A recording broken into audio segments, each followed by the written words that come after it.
नमस्कार, टपरी वार्ता देख रहे हैं आप और मैं हूं साहिल राय। हमारे देश में टीकाकरण की धीमी गति को लेकर केंद्र सरकार को सुप्रीम कोर्ट और विपक्षी पार्टियां लगातार फटकार लगा रही थी, जिसके बाद में केंद्र सरकार ने टीकाकरण की नीतियों में कुछ जरूरी बदलाव किया। बदलाव होने के बाद में हमारे देश में टीकाकरण के सारे रिकॉर्ड टूट गए। एक दिन में 85 लाख से अधिक लोगों को वैक्सीन लगाई गई है। यह भी कहा जा रहा है कि सभी राज्यों से डेटा आने के बाद यह आंकड़ा बढ़ भी सकता है। और अगर राज्यों में वैक्सीनेशन की बात करें तो मध्य प्रदेश सबसे ऊपर है। मध्य प्रदेश में एक दिन में 15 लाख से ज़्यादा लोगों को वैक्सीन लगाई गई है।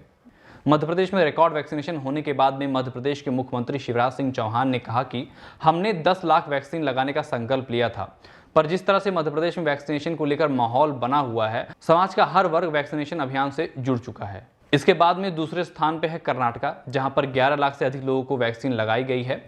और तीसरे स्थान पे है उत्तर प्रदेश, जहां पर एक दिन में 7 लाख से अधिक लोगों को वैक्सीन की खुराक लगाई गई है। टीकाकरण के इन आंकड़ों को लेकर प्रधानमंत्री नरेंद्र मोदी ने कहा कि टीकाकरण के रिकॉर्ड तोड़ने वाले आंकड़े उत्साह बढ़ाने वाले हैं और कोरोना के खिलाफ अभी भी वैक्सीन ही सबसे मजबूत हथियार है। उन लोगों को बधाई जिन लोगों ने टीका लगवा लिया है। अब अगर मैं इन टीकाकरण के आंकड़ों के ऊपर बात करूं तो भारत की पूरी आबादी को वैक्सीनेट करने के लिए यह रफ्तार बहुत ही सराहनीय है।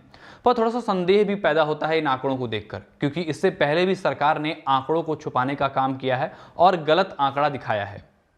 और एक बात और कि जो राज्यों की बात जब की जा रही है, जिसमें 3 राज्य, मध्य प्रदेश पहले पर है और कर्नाटका दूसरे पर है और उत्तर प्रदेश तीसरे पर है, इन तीनों राज्यों में भारतीय जनता पार्टी की सरकार है।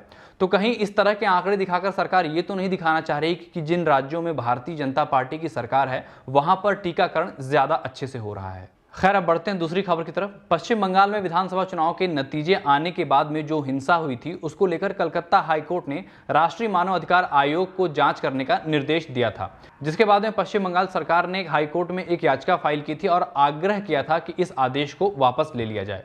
पर कल हुआ कुछ यूं कि कलकत्ता हाईकोर्ट ने पश्चिम बंगाल सरकार की इस याचिका को खारिज कर दिया और राष्ट्रीय मानव अधिकार आयोग की एक समिति का गठन किया है और मामले में जांच करने का निर्देश दिया है। कलकत्ता हाईकोर्ट के इस फैसले के बाद में भारतीय जनता पार्टी ममता बनर्जी पर हमलावर हो गई है।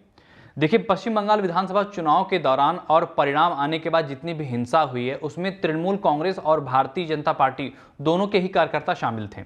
हाँ, ये जरूर हो सकता है कि कोई एक पार्टी ज्यादा हावी रही होगी, पर अब जब मानव अधिकार आयोग इसमें जांच कर रहा है तो सच्चाई क्या है वो सामने आ ही जाएगी और इससे पहले किसी एक पार्टी पर इल्जाम मढ़ना गलत होगा। तो आज के लिए बस इतना ही। आपको ये जानकारी कैसी लगी हमें कमेंट में लिखकर बताएं और अगर आप ये वीडियो यूट्यूब पे देख रहे हैं तो हमारे यूट्यूब चैनल टपरी वार्ता को सब्सक्राइब करें। अगर फेसबुक पे देख रहे हैं तो हमारे फेसबुक पेज को लाइक करें और इस जानकारी को अधिक से अधिक लोगों तक पहुंचाने के लिए हमारी वीडियो को शेयर करें। धन्यवाद।